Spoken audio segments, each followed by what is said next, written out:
नमस्कार दोस्तों and welcome to G Chills. आइए इस रिपोर्ट को देखते हैं। जी चिल्स के इस ब्रेकिंग ग्लोबल में आप सभी का स्वागत है। यूएनएससी में 1 महीने के लिए रूस को मिली सुपर पावर, भारत को होगा जबरदस्त फायदा। यूएनएससी अध्यक्ष बनते ही रूस ने कर दिए 3 धमाकेदार ऐलान। भारत ने भी मचा दिया भौकाल। भारत के परमानेंट सीट पर भी हुआ ऐलान। सब कुछ जानेंगे विस्तार से इस धमाकेदार वीडियो में, अंत तक बने रहें। लेकिन आगे बढ़ने से पहले आप सभी के लाइक और कमेंट के लिए दिल से शुक्रिया। तो दोस्तों, यूएनएससी में रूस को 1 महीने के लिए सुपर पावर मिल चुकी है। इस 1 महीने के अंदर वो यूएनएससी में तूफान मचा सकता है। वीडियो के अंत में जानेंगे कि कैसे भारत ने यूनाइटेड नेशन में फिर से नया तूफान खड़ा कर दिया है।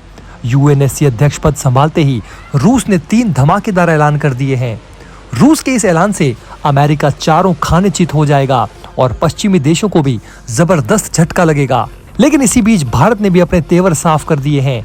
यूएनएससी अध्यक्ष पद पर रूस बैठा है, इस कारण भारत को खुली छूट मिल चुकी है। आप सभी जानते हैं कि रूस ने यूएनएससी में भारत को 6 बार से ज्यादा समय तक अपने वीटो पावर का इस्तेमाल करके अलग अलग संकटों से बचाया है। अब भारत को उम्मीद है कि यूएनएससी अध्यक्ष पद संभालने के बाद रूस भारत को परमानेंट सीट दिलाने में कोई बड़ा कदम उठाएगा। देखिए, अब तक ये मामला केवल कागजों पर ही चल रहा है, लेकिन यूएनएससी में परमानेंट सीट बढ़ाने को लेकर कोई ठोस कार्रवाई नहीं की गई है। रूस पिछले कई सालों से यूनाइटेड नेशन रिफॉर्म करके भारत को परमानेंट सीट और वीटो पावर देने की आवाज उठाता रहा है। ऐसे में अगर वो सचमुच में भारत को परमानेंट सीट देना चाहता है तो अब उसके हाथ में अध्यक्ष पद की कमान है। वो आसानी से यूनाइटेड नेशन रिफॉर्म मुद्दे को सिक्योरिटी काउंसिल में उठा सकता है। देखिए, जिस प्रकार भारत के लोकसभा में स्पीकर ओम बिरला हैं, ठीक उसी प्रकार यूएनएससी अध्यक्ष का भी काम होता है। दोनों अपने अपने कार्य क्षेत्र का एजेंडा तय करते हैं जिस पर बहस की जाती है। इनके पास मॉडरेटिंग और संचालन का कंट्रोल होता है ताकि सभी मेंबर सदस्य को बोलने का बराबर अवसर मिल सके। इन्हें डिसिप्लिन के साथ साथ ऑर्डर मेंटेन कराना होता है। यूएनएससी अध्यक्ष पद मिलने के बाद अब रूस ये आसानी से तय कर सकता है कि किस मुद्दे पर चर्चा होनी चाहिए और किस मुद्दे पर वोटिंग करानी है। रूस अब अपने हिसाब से टॉपिक और सब्जेक्ट सेलेक्ट करेगा, जिसके बाद उसे विभिन्न देशों के साथ अपने कूटनीतिक संबंधों को मजबूत करने का अवसर मिलेगा। आप सभी ने देखा है कि कैसे भारत ने रूस से रिकॉर्ड तोड़ तेल खरीदा है और अब हो सकता है कि यूनाइटेड नेशन सिक्योरिटी काउंसिल में रूस भारत को रिटर्न गिफ्ट दे। रूस भारत का महत्वपूर्ण सहयोगी है। सुरक्षा परिषद में अध्यक्षता के दौरान रूस भारत के मुद्दों पर समर्थन दे सकता है। भारत का सबसे बड़ा मुद्दा यही है कि यूनाइटेड नेशन में रिफॉर्म हो। अगर रूस इसका मजबूती से समर्थन करता है तो ये भारत के लिए बड़ी जीत होगी। रूस की अध्यक्षता के दौरान भारत अपने मुद्दों और चिंताओं को प्रभावी ढंग से उठाने का प्रयास कर सकता है। लेकिन ये भी देखना दिलचस्प है कि रूस इस वक्त चीन की जंजीरों में भी जकड़ा हुआ है।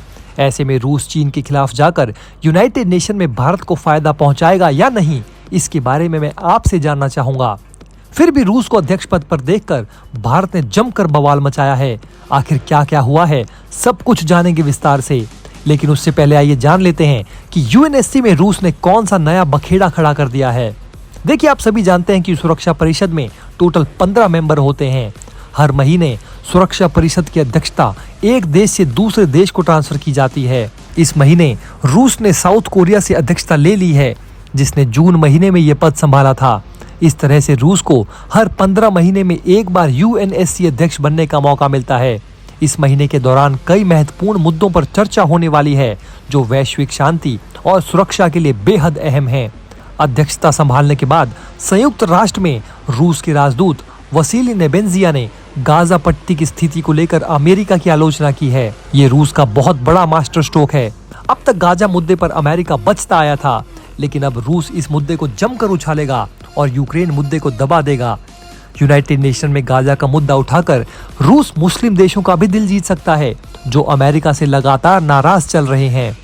रूस के राजदूत ने 17 जुलाई को गाजा की स्थिति पर मंत्री स्तरीय खुली चर्चा आयोजित करने की घोषणा भी की, जिसकी अध्यक्षता रूसी विदेश मंत्री सर्गेई लावरोव करेंगे। मीडिया से बातचीत करते हुए संयुक्त राष्ट्र में रूस के स्थायी प्रतिनिधि वसीली नेबेंजिया ने रूस की अध्यक्षता के दौरान होने वाले कार्यक्रमों के बारे में बताया। रूस की यूएनएससी अध्यक्षता के दौरान 16 जुलाई को बहुपक्षीय सहयोग पर खुली बहस होगी और नया सुरक्षा समीकरण पेश करेगा। 17 जुलाई को मध्य पूर्व के हालातों पर खुली बहस होगी। 19 जुलाई को संयुक्त राष्ट्र और क्षेत्रीय संगठनों जैसे कि एससीओ के बीच सहयोग पर बहस होगी। वहीं रक्षा जानकारों का कहना है कि रूस को मिली इस अध्यक्षता का फायदा गाजा को मिल सकता है, क्योंकि रूस ने यूक्रेन मुद्दे को छोड़कर गाजा के मुद्दे पर बहस कराने के लिए कार्यक्रम बनाया है। उसने पश्चिमी देशों के तमाम प्रतिबंधों और वैश्विक तौर पर धूमिल हो रही अपनी छवि को सुधारने का एक मौका अपने लिए बनाया है। गाजा का मुद्दा एक ऐसा मुद्दा है जिस पर अमेरिका समेत सभी पश्चिमी देशों को रूस जिम्मेदार ठहराएगा और उन्हें विलन बताया, जबकि खुद को हीरो की तरह पेश करेगा। अब हम जानेंगे कि भारत की तरफ से यूएनएससी में क्या कहा गया है। आगे बढ़ने से पहले चैनल को सब्सक्राइब करें, जागरूक रहें और सुरक्षित रहें। तो दोस्तों, यूएनएससी अध्यक्ष पद पर रूस को देखते ही भारत का कॉन्फिडेंस हाई हो गया है और भारत ने अपनी मांग की आवाज तेज कर दी है। अब की बार हमारा भारत यूनाइटेड नेशन में धमाका करने से पीछे नहीं रहेगा, क्योंकि कमान रूस के हाथ में है और 8 जुलाई को मोदी जी रूस पहुंचने वाले हैं। भारत ने यूएनएससी में सुधार की मांग करते हुए कहा कि उसकी पीस कीपिंग रोल्स वर्तमान वास्तविकताओं का प्रतिनिधित्व नहीं करती, इसलिए इसमें जल्द से जल्द विस्तार करने की जरूरत है और भारत जैसे महान देश को परमानेंट सीट देनी ही होगी। इंटेलिजेंस ब्यूरो के डायरेक्टर तपन कुमार डेका ने हाल ही में UN chiefs of police summit में कहा कि इंटरनेशनल पीस और सिक्योरिटी बनाए रखने के लिए महत्वपूर्ण है कि सिक्योरिटी काउंसिल में परमानेंट और नॉन परमानेंट कैटेगरीज दोनों में मेंबरशिप का विस्तार करके इसे एक रीऑर्गेनाइज्ड बॉडी बनाया जाए। उन्होंने रीजनल इम्बैलेंस की ओर इशारा किया, ये बताते हुए कि सिक्योरिटी काउंसिल का अधिकांश काम अफ्रीका पर केंद्रित है, जबकि यहाँ अफ्रीका का कोई भी देश शामिल ही नहीं है। भारत ने अफ्रीका के रिप्रेजेंटेशन को बढ़ाने की मांग की है, जिससे यूएनएससी में कॉन्टिनेंट को कम से कम 2 परमानेंट सीट्स मिले। भारत को पूरा यकीन है कि रूस की अध्यक्षता में इस मामले में सकारात्मक कदम उठाए जाएंगे। इंटेलिजेंस ब्यूरो के डायरेक्टर तपन कुमार डेका ने करंट पीस कीपिंग सिस्टम की आलोचना करते हुए कहा कि रोल्स स्पष्ट नहीं हैं, रिसोर्सेज इनएडिक्वेट हैं और मिशंस के एंड के लिए कोई क्लियर स्ट्रेटेजी ही नहीं है, जिससे पीस कीपर्स की सेफ्टी खतरे में पड़ती है। डेका ने कहा कि पीस कीपिंग ऑपरेशंस को एडिक्वेट रिसोर्सेज और इफेक्टिव कोऑर्डिनेशन की जरूरत है। यूएन डेटा के अनुसार यूएन पीस कीपिंग ऑपरेशंस में 151 इंडियन पुलिस और 5384 सोल्जर्स तैनात थे। दोस्तों, इस वीडियो में फिलहाल इतना ही। इस तरह की डेली वीडियो कंटिन्यू रखने के लिए हमें आपके समर्थन की जरूरत है। कृपया इस वीडियो को ज़्यादा से ज़्यादा शेयर करें और उम्मीद है कि आप इस वीडियो पर कम से कम 1000 लाइक्स देंगे। पिछले वीडियो पर आप सभी का रिस्पॉन्स काफ़ी अच्छा था। आप देख रहे थे जी चिल्स। जल्द पूरे होंगे आपके सारे विल्स।